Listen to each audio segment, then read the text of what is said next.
Bom dia a todas e a todos os presentes.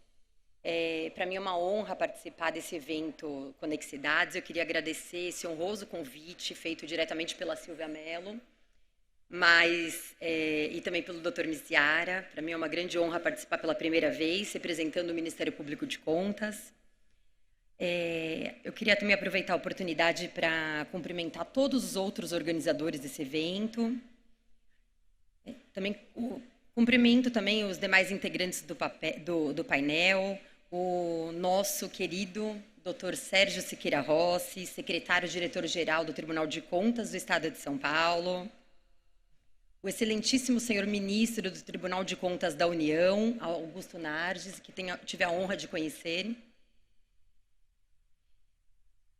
o Dr. José Carlos Consenso, subprocurador-geral de Justiça de Políticas Públicas Criminais do Ministério Público do Estado de São Paulo, a quem tive a honra também de conhecer hoje, ao Dr. Cássio Ferreira Neto e ao William Kester, consultor jurídico aqui da UVESP.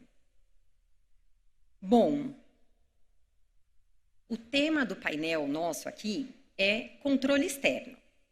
E até agora, para alinhar as expectativas, eu gostaria de falar que o meu objetivo hoje vai ser falar considerando o tema central do Conexidades desse ano, que é a educação tecnológica como uma ferramenta importante de transformação das cidades, eu gostaria de atrelar esse tema com o tema do controle externo para falar do papel do Tribunal de Contas como um agente importante e indutor desse processo de transformação digital. Mas antes de entrar no tema propriamente dito, eu vou fazer umas considerações breves sobre a atuação do Ministério Público de Contas. No caso específico do Estado de São Paulo, nós somos uma carreira relativamente nova. Temos 11 anos de atuação e, apesar de participações importantes, de um respeito construído e de muitos exemplos positivos de atuação, se nós compararmos esse tempo com a história do próprio Tribunal de Contas, que em breve completará 100 anos, é um tempo curto. E ainda há muita dúvida sobre qual é o nosso papel nessa seara de controle externo. E o nosso papel não é tão assustador como costumam dizer por aí. Na verdade, a atuação do Ministério Público, eu acho injustamente cercada de preconceitos. O doutor Consenso vai ter que concordar comigo nessa, né, doutor Consenso? Na verdade, nossa atuação de fiscal da lei em nome da sociedade, ela está em perfeita consonância com o objetivo de todo mundo que está aqui hoje, que é atuar em nome da sociedade. Eu sei que hoje nós temos aqui não somente representantes da administração pública, mas também integrantes da sociedade civil, empresários, o público é bem diverso. Esse diálogo é fundamental, mas eu tenho certeza que o objetivo de todos aqui é o mesmo.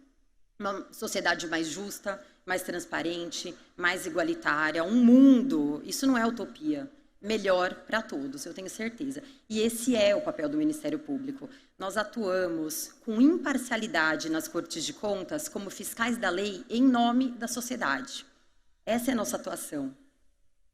Nós somos apartidários, né? Não externalizamos nossas preferências políticas e temos muito esse cuidado na nossa atuação, afinal atuamos em contas dos mais diversos partidos, mas a nossa atuação ela tem um foco, ela é norteada por isso, em bem atender e servir a sociedade. Bom, nós somos um ramo específico do Ministério Público brasileiro.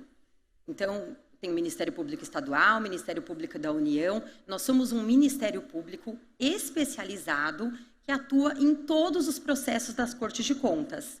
Então, em todo processo que tramita perante o Tribunal de Contas, a atuação do Ministério Público Especial de Contas. Nós atuamos tanto intervindo nos feitos em curso, mas também propondo medidas. Nós recebemos muitas denúncias e também, em nome da sociedade, provocamos a Corte para também dar início aí a um processo sempre pautado aí na legalidade, na lei, na busca dos melhores resultados. Bom, feita essa explicação inicial, eu gostaria de dizer também que os cargos do Ministério Público de Contas, assim como ocorre no no Ministério Público brasileiro como um todo, são providos após concurso público, de provas e títulos, né? No meu caso, após 11 anos exercendo as minhas funções perante a 7ª Procuradoria de Contas no tribunal, eu, depois da elaboração de uma lista tríplice pelos meus colegas, sendo a mais votada, sou hoje a primeira mulher a ocupar o posto de Procuradora-Geral do Ministério Público de Contas no estado de São Paulo, e esse, para mim, é um motivo de muito orgulho. Obrigada. Não é inocência, mas eu só tive dimensão do que isso significava para muitas mulheres, muitas vereadoras, muitas agentes públicas, quando ingressei nessa função.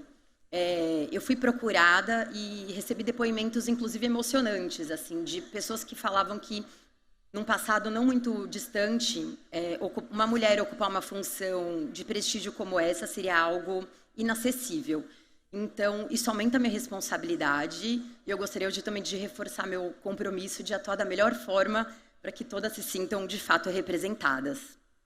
Bom, mas o meu tema hoje não é esse, né? O tema do Conexidades é educação tecnológica como ferramenta de transformação das cidades. Eu achei esse tema muito fantástico e muito propício ao momento. Bom, como disse Steve Jobs, a tecnologia move o mundo. Eu diria que o uso da tecnologia hoje, ele tornou-se, de fato, uma ferramenta essencial para transformar empresas, cidades, estados, países, o mundo, até as nossas relações familiares hoje foram muito impactadas pelo uso das tecnologias da informação. Nesse contexto crescente dessa digitalização, esses avanços tecnológicos, a inteligência artificial considerada como agora a acessibilidade agora que nós temos a essa inteligência artificial considerada como instauradora de uma nova era, isso é muito forte, é fundamental que a administração pública se adapte a essas novas demandas sociais, né? Bom, em paralelo a isso, houve a edição da Lei Federal de Governo Digital, que também tem um outro objetivo, não só facilitar a implementação dos serviços públicos, facilitar o acesso à cidadania, fomentar a melhora dos procedimentos administrativos por meio de inovações digitais, mas ela tem um outro objetivo. Ela trata do aumento da eficiência da administração pública. Hoje nós não podemos falar em aumento da eficiência sem falar em transformação digital. E aí entra o papel do Tribunal de Contas, que também não parou no tempo e está em constante transformação. O tribunal, internamente, tem feito sua lição de casa, até porque, para cobrar, temos que dar o exemplo. O tribunal está em constante transformação, aprimorando seus procedimentos, as formas de julgamento, preocupando-se com a celeridade, com o trâmite processual, está praticamente inteiro, né? Os processos correm hoje basicamente via processo eletrônico, os processos internos também hoje via SEI, uso de todas as tecnologias disponíveis para também prestar o melhor serviço possível nessa atuação de fiscalização. Mas, em paralelo, o tribunal ele tem atuado também como um agente indutor e tem fomentado a implementação dessas ações de transformação digital aos jurisdicionados. A lei federal, nós sabemos, ela foi feita num primeiro momento voltada ali para a União, mas os estados e municípios podem se implementar e se submeterão aos ditames da lei se editarem os atos normativos próprios. E o órgão de controle, no caso do Estado de São Paulo, o Tribunal de Contas, ele tem atuado, sim, e tem monitorado a implementação da lei de governo digital no Estado, né? Hoje, o principal foco do Tribunal de Contas do Estado se transformando nesse processo de constante movimento, ele tem hoje focado suas atribuições não na legalidade estrita, não no cumprimento quantitativo das políticas públicas, mas na qualidade do gasto, na eficiência da gestão, na eficiência, na efetividade das políticas públicas. Isso é muito importante. E aí é uma conexão perfeita entre o objetivo da Lei de Governo Digital e o objetivo do Tribunal de Contas. Hoje só há eficiência em política pública se houver transformação digital. Bom, para fomentar isso, o tribunal tem focado a sua atribuição também na avaliação do planejamento em governança de TI, né? E pelos jurisdicionados. Então, ele tem avaliado também eficiências de políticas públicas nessa área de TI por meio de alguns instrumentos, como, por exemplo, uma ferramenta importantíssima hoje, que é o Índice de Efetividade da Gestão Municipal, o IEGM, né? Esse IEGM, ele serve para o tribunal verificar, analisar o cumprimento das metas, avaliar o planejamento nesse caminho de transformação digital, de governança de TI, e, por um outro lado, ele também serve de parâmetro para o município, para o jurisdicionado da corte, avaliar o quão próximo ele está de atingir esses objetivos, de fato, se transformar do ponto de vista de tecnologia da informação. Bom, o tribunal, reconhecendo a importância da regulamentação do governo digital, ele tem colocado, inclusive, como quesito, apesar de ser uma lei nova, para aferir o índice de efetividade da gestão municipal nesse eixo de TI, uma pergunta específica sobre: o município regulamentou a lei de governo digital? Bom, e os dados que o IGM tem mostrado são preocupantes. Por quê? Como eu disse anteriormente, não tem como falar em eficiência, que hoje tem sido o foco do controle externo na verificação, sem falar em transformação digital. Hoje, para a gente implementar, por exemplo, a nova lei de licitações, né, é fundamental que tenhamos áreas de tecnologia da informação bem trabalhadas, agentes aptos a monitorar e atuar os instrumentos necessários para a implementação dessa lei, que quase totalmente ocorrerá por meio de um processo eletrônico. Bom, os dados coletados para o IGM que chamam a atenção são os seguintes: apenas 3% dos 644 municípios jurisdicionados pelo Tribunal de Contas, apenas 20 municípios afirmam ter regulamentado a lei de governo digital, sendo que desses, 13 dessas regularizações ocorreram por decreto, 4 por lei, 1 por portaria, 1 por circular e 1 município não indicou o ato normativo. Além disso, ainda para aferir o caminho que o município está percorrendo rumo a essa tão importante transformação digital, que, como o painel ali atrás deixa bem claro, é fundamental para a transformação das cidades, nós notamos, os dados do IGM, eles mostram que 86% dos municípios não possuem um plano diretor de tecnologia da informação vigente. Além disso, os dados mostram que 35% dos jurisdicionados não possuem uma área ou departamento de TI. E 91% não possui sequer um encarregado para tratamento de dados, porque também não adianta ter acesso a dados e não ter alguém para monitorar, para lidar com aqueles dados, né?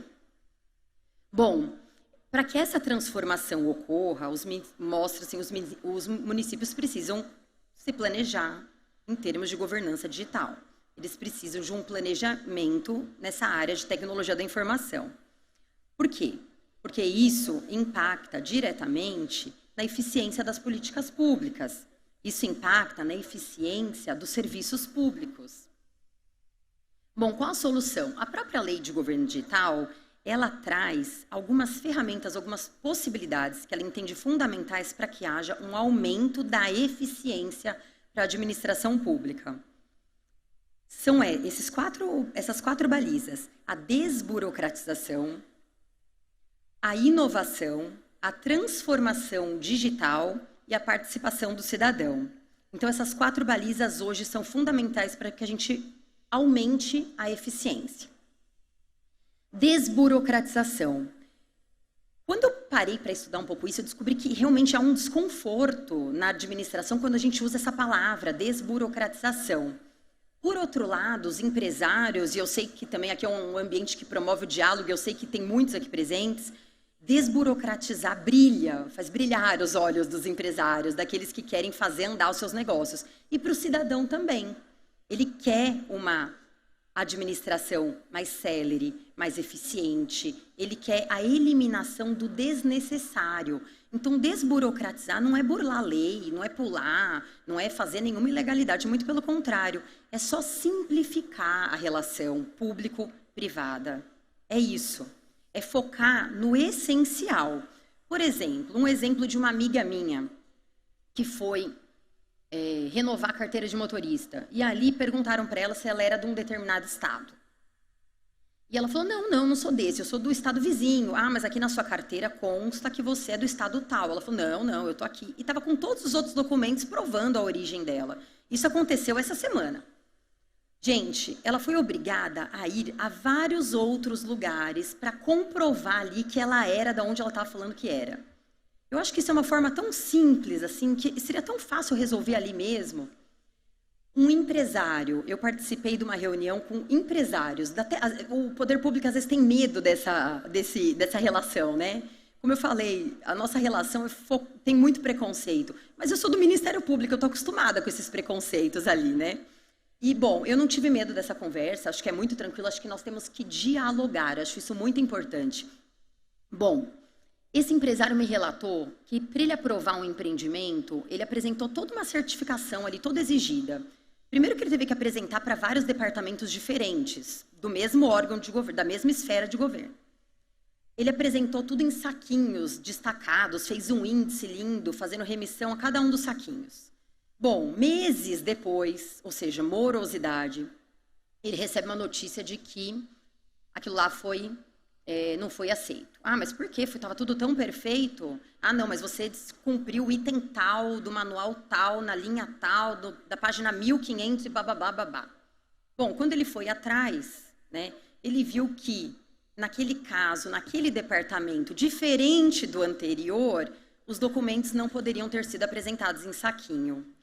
Bom, eu entendo o desânimo ali, né? Eu entendo realmente a insatisfação, o que ele deve ter sentido naquele momento. Um atraso no empreendimento, no que ele queria tocar, por uma burocracia ali, né? Bom, é isso.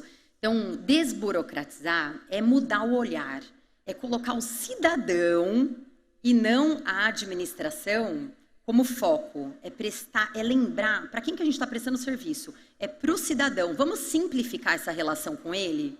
É isso que é desburocratizar. O conceito é mais simples.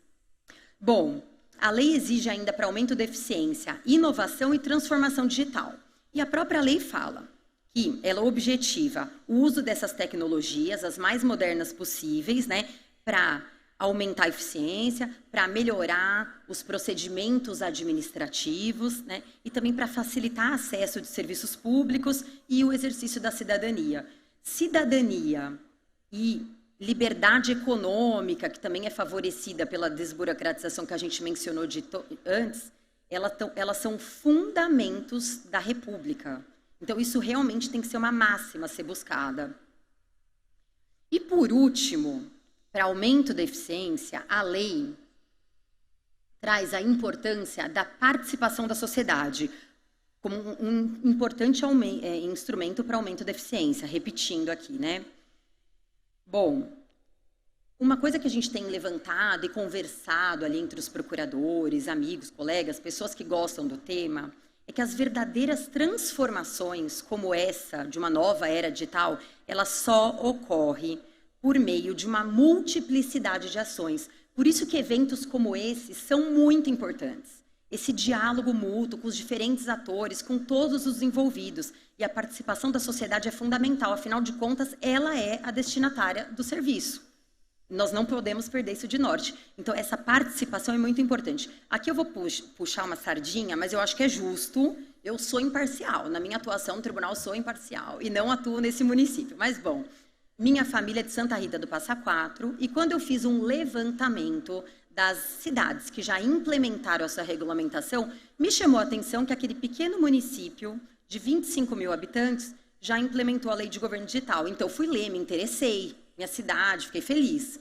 Bom, eu fui ver primeiro que ela fez justamente esse atrelamento que eu estava falando.